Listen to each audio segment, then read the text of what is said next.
What is neurographic art and how to do it? Neurographic art is a form of visual art that utilizes a combination of drawing techniques, neuroscience, and mindfulness to create beautiful and intricate abstract designs. This type of art is known for its therapeutic qualities, as it allows the artist to tap into their subconscious mind, release negative emotions, and promote relaxation and mental clarity.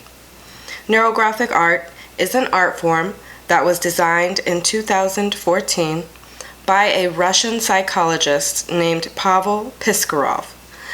It is an intuitive art form that involves mindfulness and intentionality.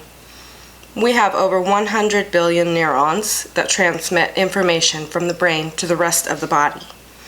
The concept behind neurographic art is based on the idea that each of us has a unique pattern of neural connections in our brain that represents our personal experiences, personality, and emotional state.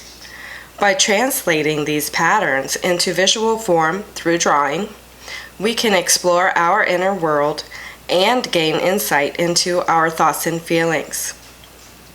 Piskarov's definition: neurographic art is a creative method of world transformation. It helps evolve our reality by engaging our emotional and aesthetic intelligence for discovering solutions to a variety of issues you may be working through. Neuro relates to neurons or cells that carry messages throughout your body from your brain. And graphics relates to artistic symbols or imagery. Engaging in creative processes encourages your brain to make new neural pathways and connections. Focusing on an issue or question while working on an artwork directs more of your neurons towards this and enhances your ability to problem solve and make decisions. This is something that anyone can do, no experience required, and you don't need much to get started. So, let me show you. This is a piece that I just finished recently, and I just wanted to use it as an example to show you the different effects that you can achieve. This one was done with watercolor, and then I have another one that is just black and white. I haven't colored it, and I don't know if I'm going to color it. I think I might leave it black and white. I just kind of like it like that. And then I did one really colorful, just to show you some different examples of how these can come out.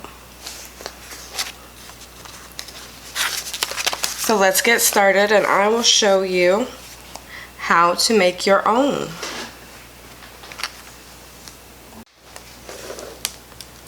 So I did some watercolor paintings ahead of time so that I could use them for this project, and I think I'm going to use this one. I think I'll use this one for this demonstration. And you can use anything you have at your disposal, really. All you need is some paper, paint, some markers, whatever you have, color pencils, whatever you might have on hand to do artwork with will work for this, and a black marker or a black pen that you like to use would be ideal.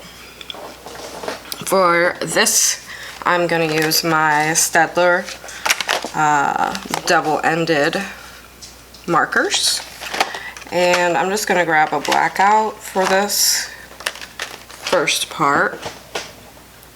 And these have a fine point and a thick point, so I'm going to use the fine point on this. I think I used the thicker one on the other one I showed you. And you can do organic shapes, you can do images if you are skilled in drawing, you can do other things incorporated into your neurographic art if you would like to. You can use things that you have around. I'm going to use these two lids, one from my Gorilla Glue and one from a can of sealer. And I'm going to just use these to randomly place some shapes onto my paper just to get started. And then we'll see where we go from there. So I think I'll just put one here.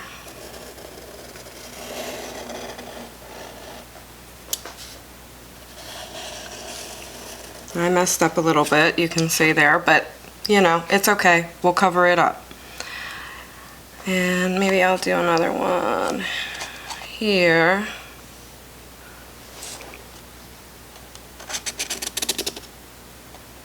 This paper is textured, so.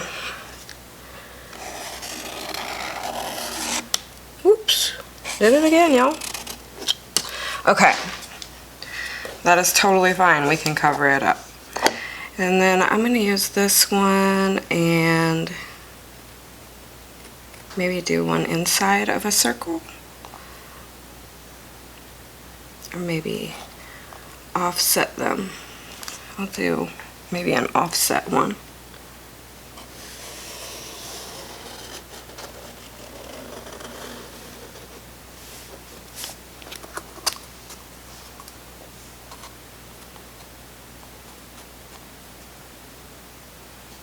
Do one there, or maybe I'll do it right here.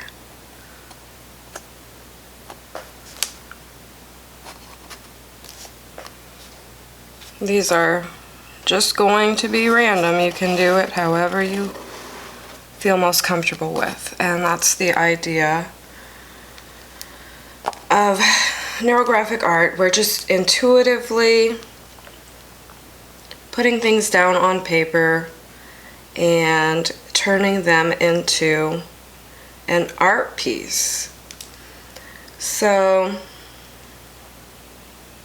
what should I do next? I think I'll put maybe some smaller ones up at the top.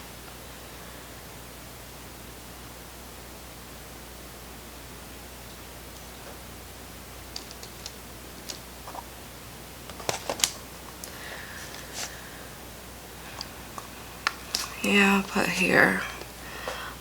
And the idea also behind this too is to eliminate any sharp lines and edges, and I'm going to show you that in a second.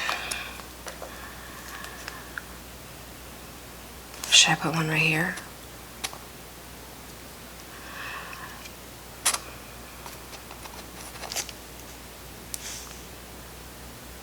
Let's see where this ends up. It might be fun. Oops. Okay, and then the next thing that you want to do is draw some intersecting lines over your circles that you just made.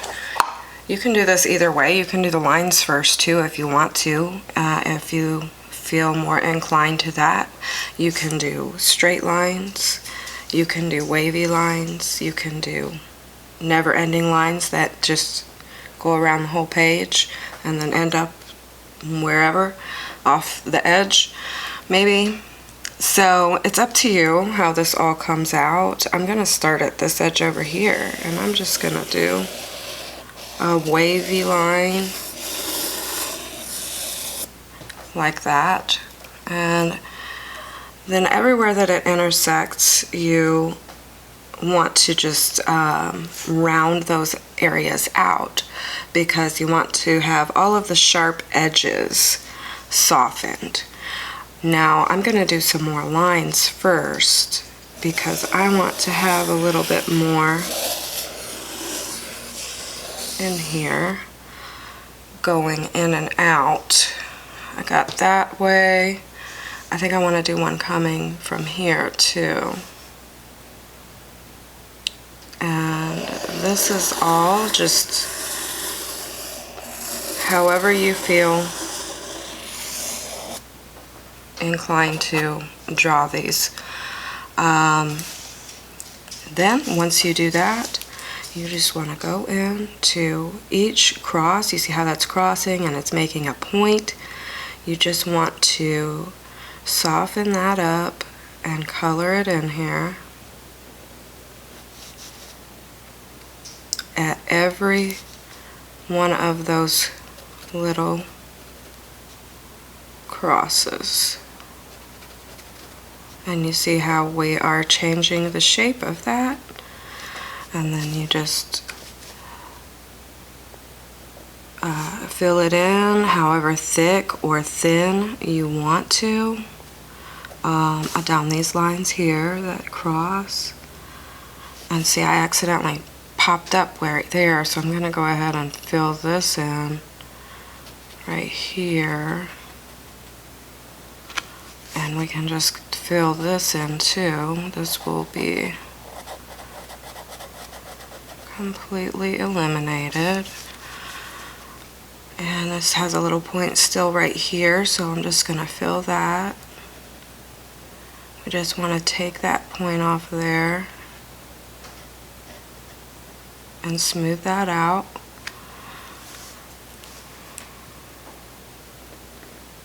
This is a little harder to do at this angle. I'm trying to make it so that it's easy for the camera to see. But usually I'm turning this around as I go, and it makes it easier to get into all of the little corners and angles.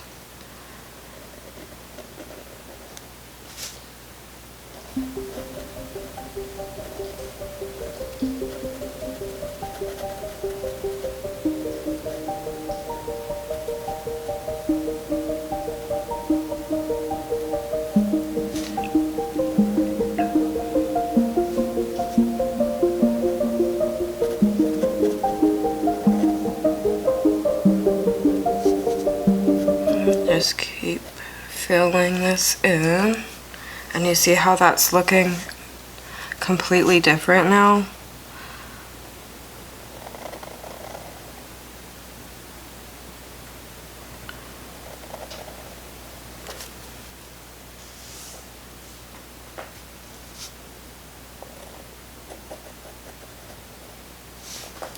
I'm just gonna use that to thicken the line around this circle. Just close that off right there, and I'm just gonna fill that all in. That was the mistake I made when I was making that initial circle. So we're just gonna make this mistake part of this drawing.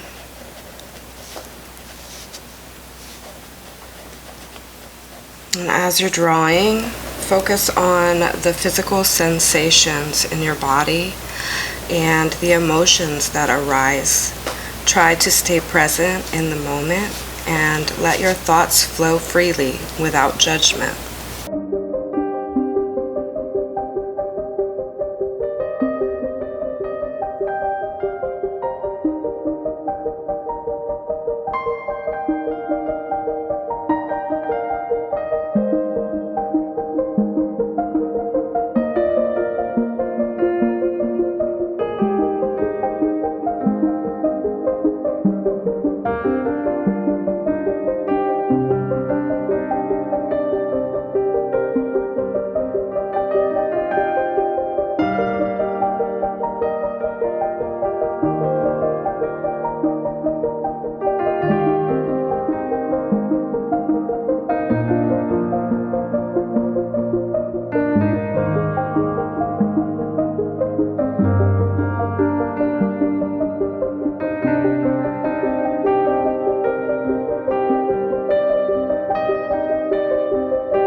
Don't have to work this fast. I am just working quicker because I am doing this demonstration, but I do usually take a little bit more time, and you can too.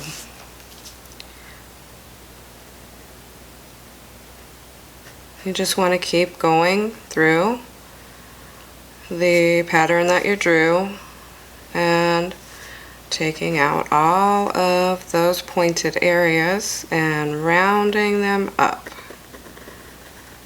And you see I have another mistake here. I'm gonna cover that up with a shadow. I'm gonna fill that in and I'm gonna blend it with the rest of this drawing. So sometimes you make mistakes and it's okay. You just work them in.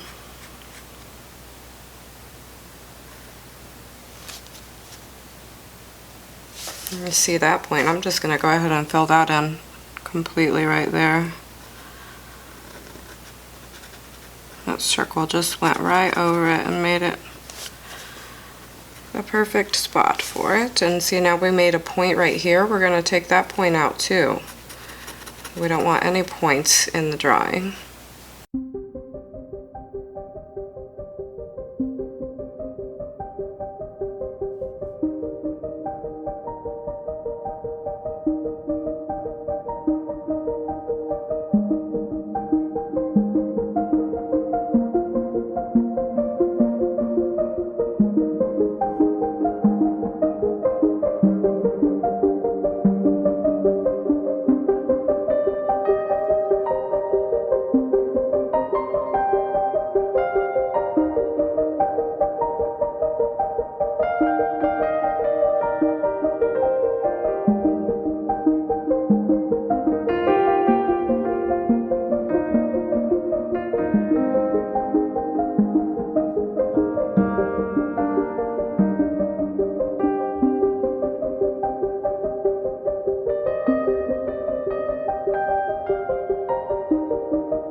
Now you can start to see why they coined it as, or termed it as, neurographic art. Because if you have ever seen any images of neurons, you will notice that this artwork tends to appear like a neuron. You just keep working your piece until you're satisfied. Here is known to be helpful with anxiety, depression, pain management. There's all kinds of great things that it's been helpful for here.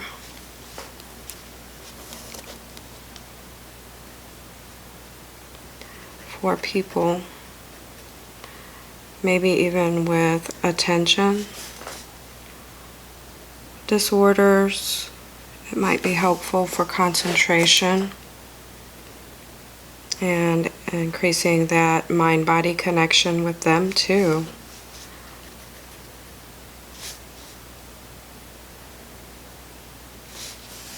It's definitely addictive. Very fun way to work.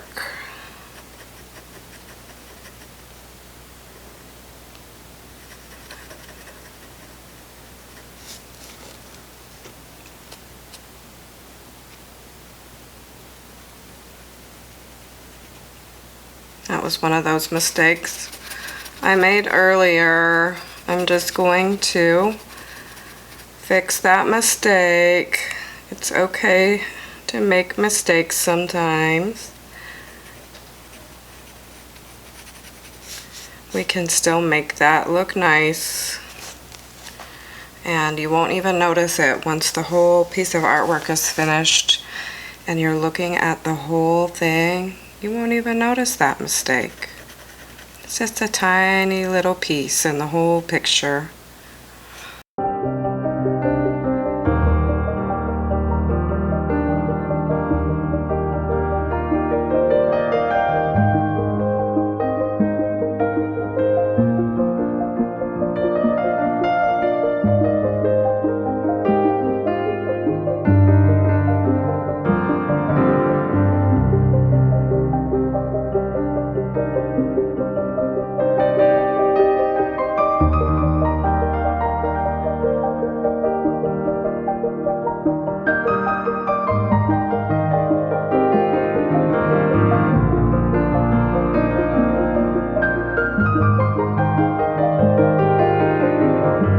If you'd use a smoother paper, like a drawing paper instead of a watercolor paper, you can see how this kind of has all these little pointy flicks going out. That's because this is watercolor paper and it has that tooth on it to use watercolors on. But if you use a drawing paper, it's a lot smoother. It doesn't have as much tooth and it will give you smoother lines. So you don't have to do everything, you know, with watercolor. You can do any colors you want. I just chose watercolor this time to give you an example. But you can use any paper, you can use canvas. Canvas will have the same effect, I'm thinking, as watercolor paper because it does have more tooth to it too. But it's also an option to use. And if you're painting, it might have a different effect. So that's also an option.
Did I miss any spots? I think I got them all.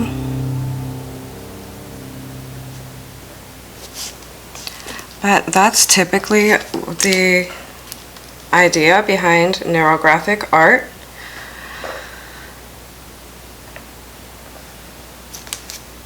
And this is mostly a finished piece here.